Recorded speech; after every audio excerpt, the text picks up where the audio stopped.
I did a lot of harmful things to myself and the people around me. I realized at a certain moment in my 30s, these things aren't serving me. Those things I was doing, I was looking for these releases and I was looking for happiness. And maybe a drug would give me a short-term happiness, but I'm not dealing with the underlying reason why I'm unhappy. I'm not even aware of why I'm unhappy.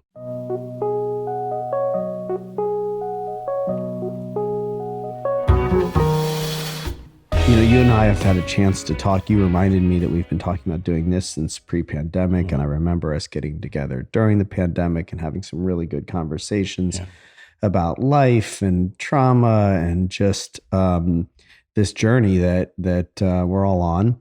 And, you know, I don't know how much of that you've shared, but I'd love for you to just start at the beginning and talk a little bit about your childhood, you know, just where you're from and your family dynamics and, anything about you as a child. Yeah.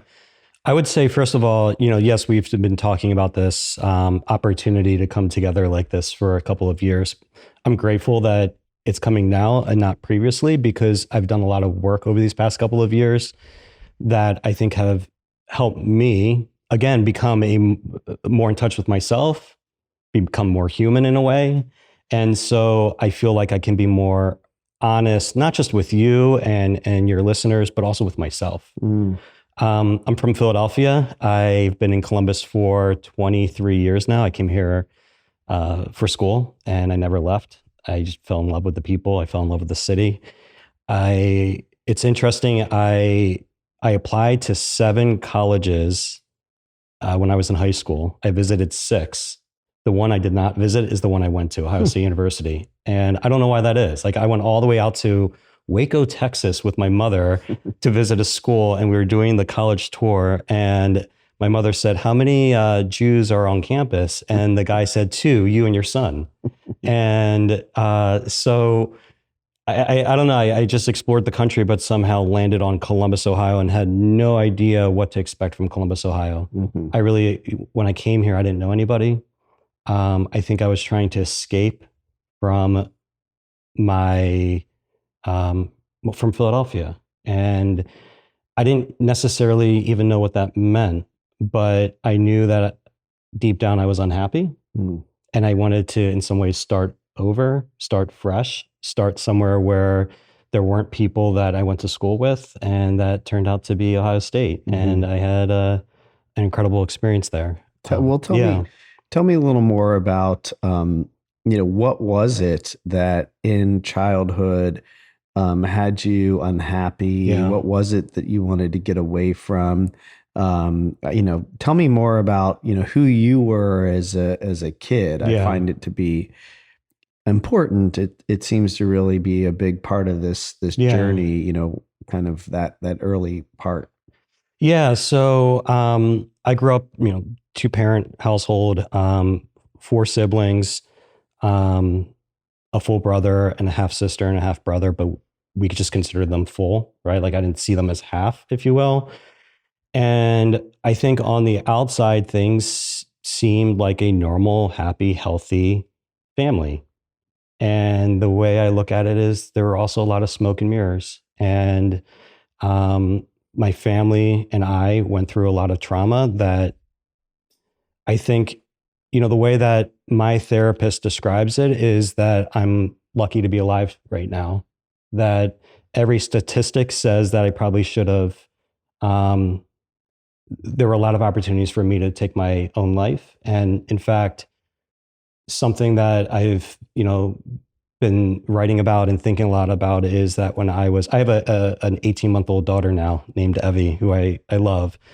But when I was in elementary school, I think I was in 3rd or 4th grade, I told one of my friends that I'm going to go home and kill myself. And I remember the next day him coming to me and saying, "I wasn't sure if I would see you today." And, I think about that because what does it take I don't know how old I was, right? Like 7, 8, 9 years old.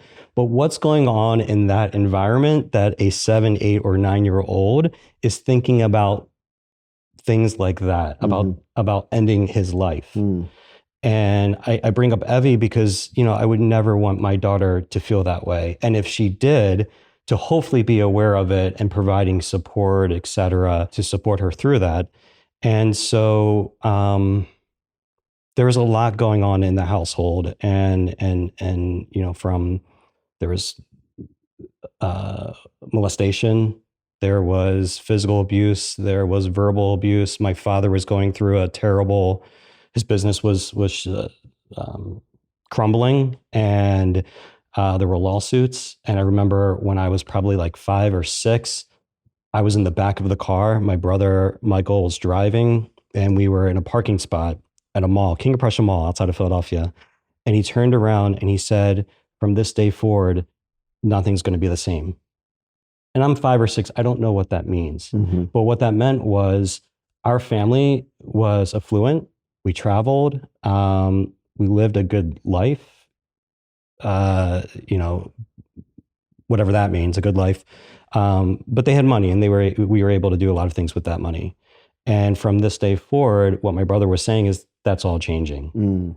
And, I think my older siblings got a better taste of what that life was prior. Mm-hmm.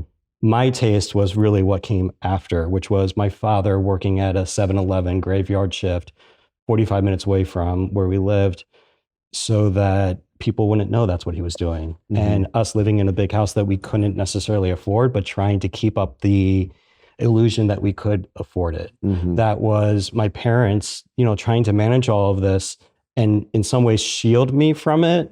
And so it's going on, but they're not talking to me about it. But you have kids see everything. Mm-hmm. And if you're not explaining it to the kids in any capacity, they're going to interpret it in however they do. Mm-hmm. And so that's, that's part of the environment I grew up in, is not really understanding where I could feel safe. Mm-hmm.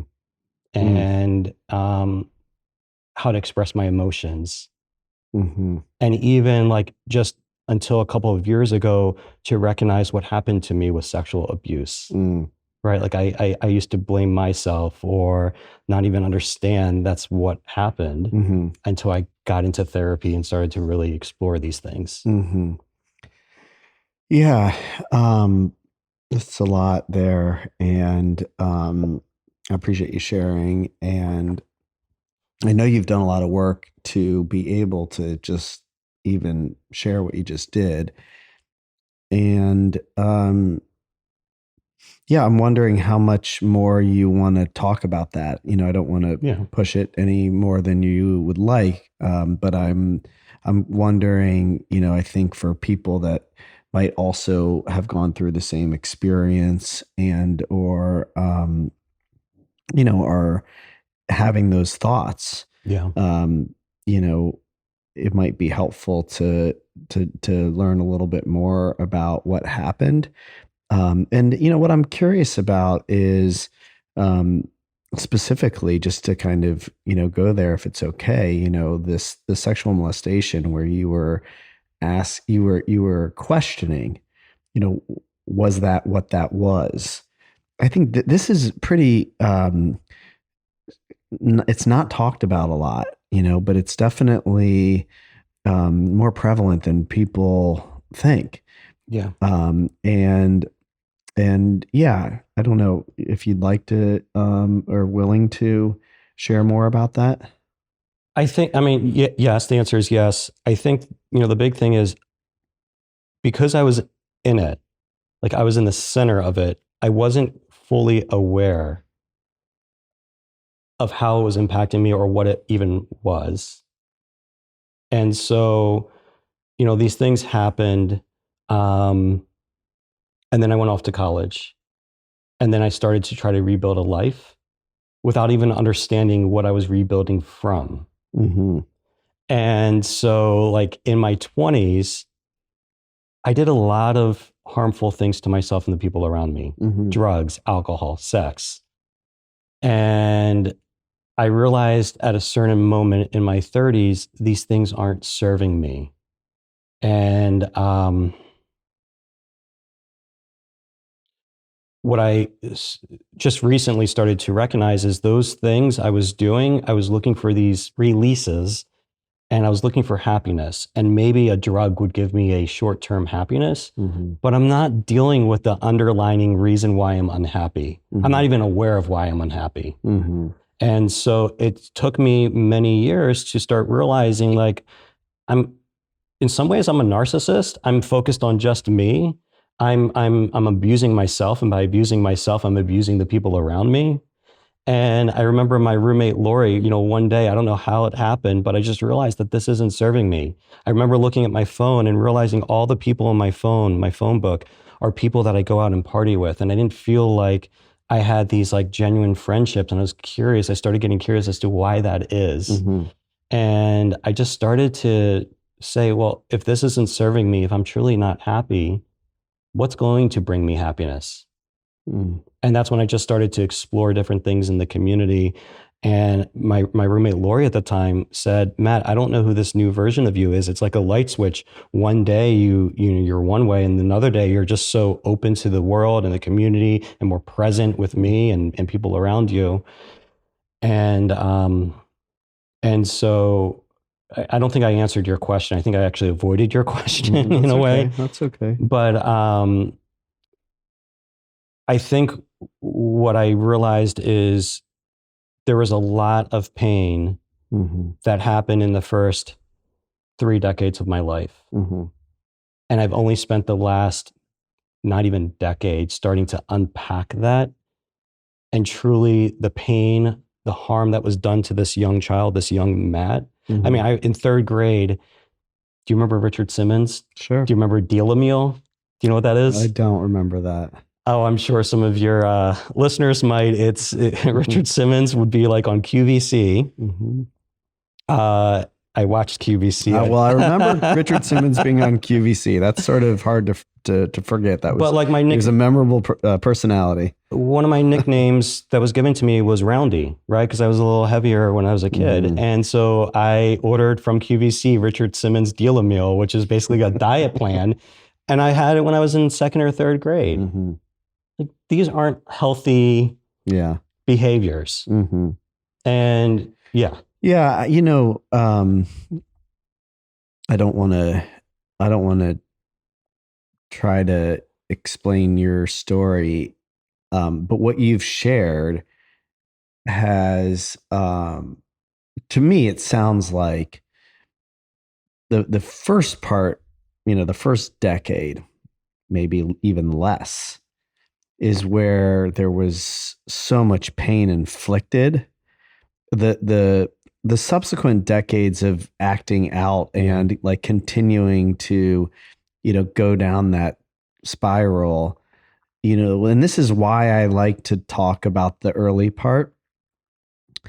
And it's just one part. I mean, it clearly a part of your story, and it doesn't have to define you the rest of your life.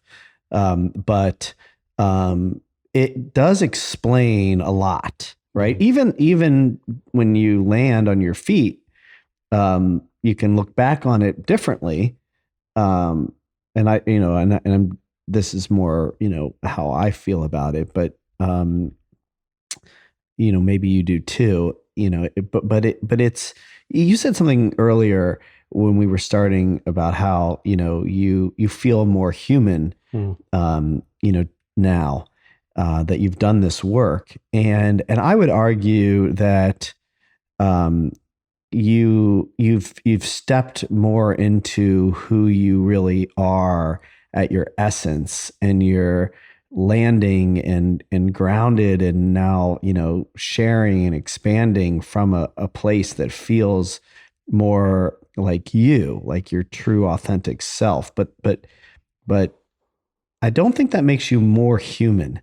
I think actually the little boy that was unfairly abused, bullied, molested, and whatever else, was equally as human, and I don't think I think I know what you meant, but I think, this is part of the problem with addiction, with society, where people are ashamed or they are scared or, afraid to share their flaws or their secrets or the things that happened to them that weren't their fault. Yeah. Especially when you're just a kid,